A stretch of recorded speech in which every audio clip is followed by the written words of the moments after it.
Olá, tudo bem? Sou o pastor Washington, mais uma vez trazendo aqui uma palavra de fé, de ânimo, uma palavra revelada do Espírito Santo sobre a tua vida, que ele venha, através desse texto, falar contigo aquilo que precisa ser mudado, aquilo que precisa ser transformado, para que você alcance de Deus as bênçãos. Deus quer te abençoar, mas para isso Ele precisa te transformar, Ele precisa nos transformar. A palavra do Senhor diz que nós somos transformados de glória em glória, uma glória hoje, uma glória amanhã, um maná de cada dia. Deus tem um maná para você hoje, e não é o mesmo que Ele vai trazer amanhã. E a gente precisa pegar esse alimento e praticar.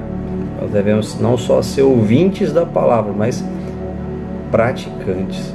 Então vamos lá, em 2 Coríntios 7, 1 ao 9, diz assim: Amados, visto que temos essas promessas, purifiquemo-nos de tudo que contamina o corpo e o espírito, aperfeiçoando a santidade no temor de Deus.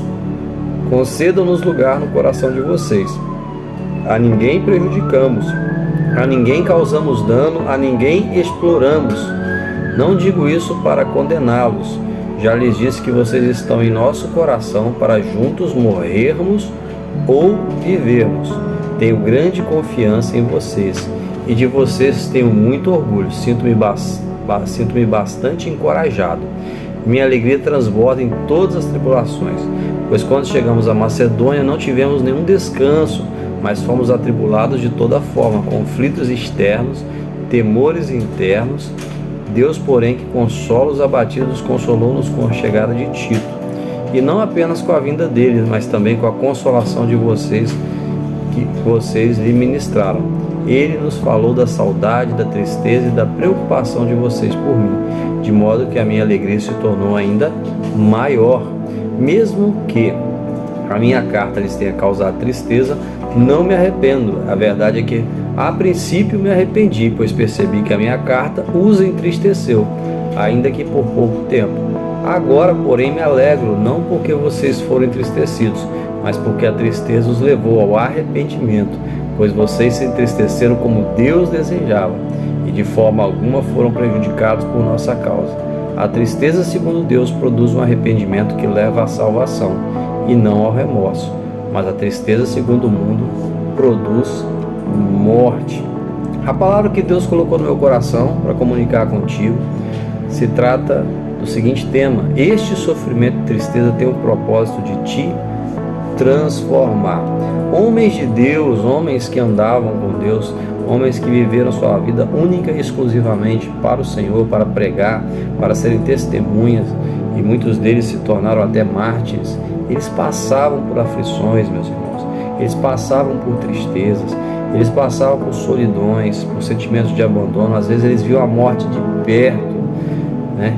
E isso não os afastava de Deus, pelo contrário, eles compreendiam o que está nessa palavra, que a tristeza, segundo o Espírito, ela causa o quê? Ela causa uma salvação, ela causa cura, ela causa restauração, ela causa arrependimento, não conforme a tristeza do mundo, né? A tristeza, segundo o mundo, ela vai acabar com a alma das pessoas, vai destruir. Então é sobre isso que nós vamos falar aqui. A primeira coisa que Paulo nos recomenda é que nós devemos nos purificar. E aqui você vê claramente, a escrita está dizendo: purifiquemo-nos, né? Nós, às vezes, oramos: Deus, purifica-nos, purifica-nos, purifica-nos, Senhor. Que eu não diria que está errada essa oração, mas Deus vai nos expor o que? A sua própria palavra. Quando Ele vai nos purificar, Ele nos purifica através da água da palavra, mesmo que seja em cânticos de adoração, onde somos visitados, onde somos restaurados, mas é a própria palavra de Deus que vem até o nosso espírito e ela nos transforma. Mas também dependeu de uma atitude nossa. Tudo depende de uma atitude. Então aqui está mostrando para você o seguinte: ei, você quer sair dessa situação? Ei, você quer ser transformado? Ei, você quer passar por essa tristeza que você está passando, por essa dor e aflição? Então vamos lá, purifique-se,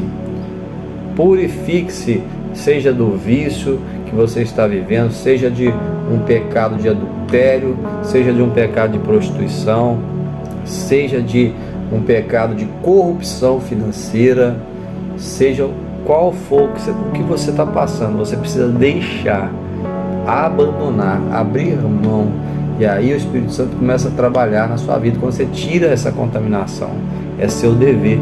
Você vem para Jesus e agora Ele te mostra: isso está errado. Você não precisa vir totalmente transformado, totalmente purificado. Você vem como está, do jeito que você está. Deus te recebe. Há um engano que Satanás tenta colocar na mente da pessoa, um sofisma, dizendo assim: não, você não pode ir porque você é imperfeito, porque você está pecando, porque você está agindo assim, porque você está traindo sua esposa, está fazendo isso, aquilo, outro. Ei, não, você vem como está, mas agora você entra num processo para que esse sofrimento que você está passando, essa tristeza que você está passando, venha cumprir um propósito para te transformar e te purificar, né? Você precisa se afastar daqueles que te puxam para o mal. A palavra do Senhor diz assim, que as más conversações corrompem os bons costumes. Paulo está recomendando aqui para a gente se apegar à santidade, tirar aquilo que contamina o corpo, né? Abrir mão desse mundo, desse sistema desse mundo que está cada vez mais perverso, cada vez mais o mal eles chamam de bem e o bem chamam de mal. É necessário separar. Santidade quer dizer, santificação quer dizer separação. Nós somos chamados de santos. Santos porque estamos no processo de separação desse mundo, estamos sendo santificados, transformados dia após dia. Nós vemos aqui a colocação de Paulo também nos recomendando a guardar da corrupção. Quando Paulo fala que, olha, a ninguém prejudicamos, a ninguém causamos dano, a ninguém exploramos. Você olha o tanto que a corrupção ela prejudica as pessoas, o quanto que sabe, a exploração, né, causa exploração, o quanto que a corrupção leva as pessoas à bancarrota. Nós vivemos num país muito corrupto, um país onde a corrupção ela é de forma generalizada, através dos impostos, através, sabe, dos juros, através de tantas coisas que tiram do povo. Nós vemos isso claramente. Isso só prejudica. Mas Paulo está dizendo assim: eu a ninguém prejudiquei, a ninguém causei dano, a ninguém explora. Então, que se Paulo está falando isso, é para nós também, é para você. Ei, a ninguém cause dano, a ninguém cause prejuízo, a ninguém você vem explorar, seja quem for, desde as pessoas da sua família, desde os seus familiares, funcionários, amigos. Se até agora você tem sido essa pessoa dura, essa pessoa exploratória, essa pessoa prejudicial que causa dano, agora você vai mudar mediante o que? A palavra. Você não tem força por si mesmo para ser essa pessoa. Você não tem força, mas você, a partir do momento que você é purificado pela palavra, transformado, você começa esse processo, você começa agora a ter o fruto do Espírito: temperança, mansidão, longanimidade, domínio próprio, amor. O fruto do Espírito, ele começa, né, a você ter paciência, né? Você começa a ter a habilidade para você agora não ser essa pessoa que vive uma vida corrupta, né? A palavra diz que o verdadeiro evangelho é visitar os órfãos e as viúvas e assim mesmo guardar-se da corrupção que há no mundo, né? Jesus vai levar uma noiva purificada, adornada, preparada para encontrar com o noivo. Então é necessário nós passarmos por esse processo, e cada vez mais que se aproxima o arrebatamento da igreja, cada vez mais que se aproxima, vai se estreitar mais, as coisas vão se apertar para que o povo de Deus se purifique, se transforme, seja transformado, para que o povo de Deus se encontre apto a ser retirado dessa terra. E nós vemos aqui uma terceira coisa que Paulo coloca aqui, que tem a ver com ser transformado, tem a ver com essa condução à tristeza, né?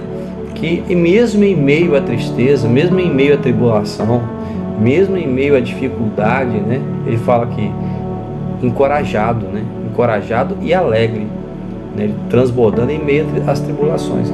É fácil? Não. É fácil você viver isso quando você está endividado, quando você parece que as coisas não estão andando, seus negócios vão mal, perdeu o emprego, sabe? Perdeu a esposa, perdeu o filho, ou perdeu o marido, ou quando tudo vai mal. É fácil. Eu não estou falando que é fácil, eu estou falando que tem um Deus, que tem um Senhor Jesus, que Ele te capacita através do Espírito Santo a viver em paz e alegria, a ter um coração transbordante e fazer com que esse sofrimento e tristeza venha redundar em um propósito. Então, meus queridos, que a gente venha guardar, que você venha guardar o seu coração em meio às tribulações, venha encorajar você mesmo e aos outros, porque quando você encoraja os outros, quando você não vive só para você, você libera palavras, você é rio na vida dos outros, você também está sendo rio na sua vida. As palavras vão fluir sobre você. Nós temos uma tendência a focarmos no que é negativo, em palavras negativas, mas nós precisamos encorajar nossos amigos, nossos irmãos.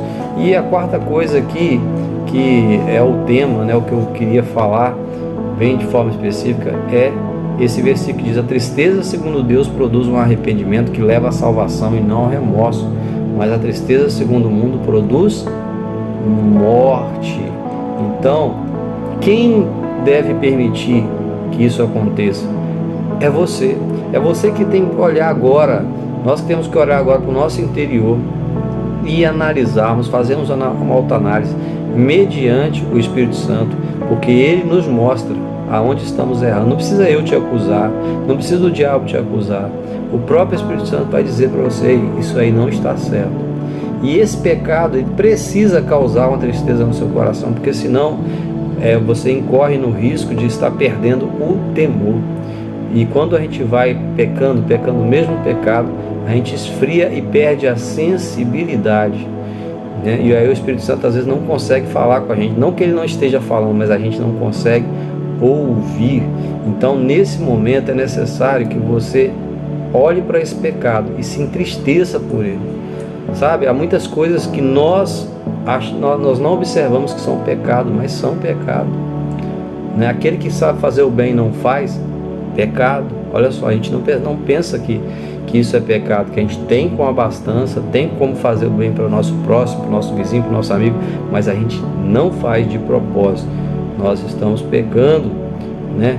Então há muitas coisinhas que nós, às vezes, né, por falta de amor, né, nós pecamos e às vezes focamos apenas nos pecados mais graves. Mas, no entanto, há pecados que são para a morte, há pecados que são contra o seu próprio corpo. Se você está preso no adultério, preso na prostituição, preso no vício das drogas, sabe? Preso aí nessas amarras do diabo no seu corpo, isso é mais complicado e você precisa o que? Se arrepender e deixar que a tristeza, segundo o Espírito, produza esse arrependimento. Porque essa é a forma. Agora, a tristeza do mundo, ela vai causar o que? Dor. O que é a tristeza do mundo? É aquela tristeza de você pecar, de você se destruir e ficar ali arrasado, né? A gente vê que muitos suicídios acontecem, né, muitas das vezes no domingo, né? A pessoa na sexta ela se acaba na farra, na droga, nas boates, se entrega ao sexo, e no domingo ela está ali arrasada, destruída, né? E aquele vazio, e ela não tem o que fazer, e às vezes vai passando o domingo, e às vezes as pessoas acabam com sua própria vida porque não conseguiram preencher o vazio que é do Senhor Jesus. O vazio que você está sentindo aí na sua alma, essa dor que você está sentindo, essa tristeza que você está sentindo, só o Espírito Santo que pode preencher. Ele mesmo permite a tristeza para ele mesmo preencher. A tristeza do mundo, do pecado, esse tipo de tristeza não tem como. Mas deixe o arrependimento. O Evangelho se trata aqui de arrependimento. Jesus veio pregar o que? O arrependimento, né? Paulo pregou o que? O arrependimento. Todos os profetas da Bíblia, né? João pregou o que? O arrependimento. É necessário que nós nos arrependamos dos nossos pecados, reconheçamos que precisamos de Cristo. E para que no final isso venha redundar em quê? Venha redundar em você salvo no céu. O nosso alvo não é aqui a terra. O nosso propósito final, o nosso descanso não é aqui somente. Mesmo que você hoje esteja doente aí na sua cama, por alguma enfermidade, você seja curado, e você se levante e comece a ficar bem e fazer suas coisas aí na sua vida. Mas se você não aceitar Jesus e a sua alma não estiver salva, você é curado hoje, mas amanhã você vai morrer de novo, né? Você vai morrer, né? Você estava morrendo hoje, né? Deus tirou do leito da morte e você foi curado, mas não aceitou Jesus, depois você vai morrer, e o destino da sua alma. Então a maior cura que o ser humano pode receber é a cura da salvação, né? Lembrar que no final você tem que herdar o que? A vida eterna. Você tem que estar com Jesus Cristo, e a eternidade já começou agora, dependendo da sua escolha aí: adultério ou confissão de pecado, vício no cigarro ou liberdade, né? Amor ou ódio, perdão ou rancor. As escolhas que você vai fazer a partir de hoje, lembrando que Jesus Cristo, o Espírito Santo, está aí com você agora, mediante a sua escolha, sabe? Se ele entristecer seu coração nesse momento, se vier uma tristeza pelo que você está vivendo, e você começar a compreender, anexar, né, que o fato que você está vivendo tem a ver com as suas decisões de pecado, então arrependa-se nesse lugar que você está, e lembre que Jesus está pronto a te receber. Então, meus queridos, essa tristeza, ela deve cumprir um propósito. A tristeza do mundo não tem propósito, ela só nos joga para baixo, mas a tristeza segundo o Espírito, ela te levanta como um novo homem, como uma nova criatura. Amém? É essa palavra que eu queria deixar para a sua vida, né? Deixa o Espírito Santo curar, deixa o Espírito Santo te visitar com essa tristeza. Vá para o seu quarto. Nós vivemos um tempo em que muitas vezes as pessoas preferem estar no meio de multidões e aparecendo, né, como se estivessem bem, tirando suas selfies como se estivessem bem, do que passar tempo no seu quarto com o Espírito Santo, se arrependendo, se entristecendo pelos seus pecados, pelos seus erros, e se levantando cheio do Espírito Santo. Então que seja você aquele que vai para o quarto agora correndo, falar: Espírito Santo, me recebe, me perdoa, me ajuda, ainda tem esperança para mim. A palavra do Senhor diz que, né, assente solitário, esse jugo Deus pôs sobre ele, talvez haja esperança para a tua vida, e eu creio que há, porque esse é o tempo da graça. Amém? Eu tenho feito esses vídeos, irmãos, unicamente para trazer esperança, para trazer uma palavra de fé revelada sobre a sua vida. Então, se possível, dê um like, né? Se possível também, compartilhe o vídeo com mais pessoas, né? Deixei ali também nos comentários o meu WhatsApp, caso você queira conversar, você queira uma oração, você queira abrir algo específico que você não sente liberdade às vezes de abrir com uma pessoa que você conhece, e eu vou estar ali para orar por você, por essa situação, para que Deus te livre dela. Então fica ali, fico à disposição, tá joia? E é isso aí, e gostaria de orar com você nesse momento, orar pela sua vida e orar para que Deus, essa tristeza, ela não seja essa tristeza do mundo, mas a tristeza do Espírito que te conduza à salvação. Deus, muito obrigado, Senhor Deus, por cada vida que está ouvindo essa palavra. Que o Senhor, Pai, venha visitar, venha mostrar aquilo que precisa ser tirado, aquilo que precisa ser transformado, em meio a um mundo, Senhor Deus, Senhor Deus, onde as pessoas estão Senhor Deus, só olhando para elas mesmas. As pessoas estão vivendo um tempo de egoísmo, um tempo de solidão, um tempo de medo, de culpa. Que as pessoas se abram, que as pessoas estão ouvindo essa palavra agora, se abram para o Teu Espírito Santo, para entender que o Senhor é de fato o melhor amigo, é um amigão, Senhor Deus, e os Teus anjos são parceiros conosco, são serviçais, Pai, para nos ajudar, estão a nosso serviço, estão conosco. Eu sinto o Teu Espírito Santo aqui, eu sinto os Teus anjos aqui, e os Teus anjos estão com essa pessoa aí, querem, Senhor Deus, tocar a vida dela para que ela se quebrante, Senhor Deus, para que o quebrantamento produza cura, para que o choro produza cura. Então, em nome de Jesus, Senhor Deus, eu coloco cada vida diante do Senhor nessa hora. Amém. É isso aí, fica com Deus. Um abraço.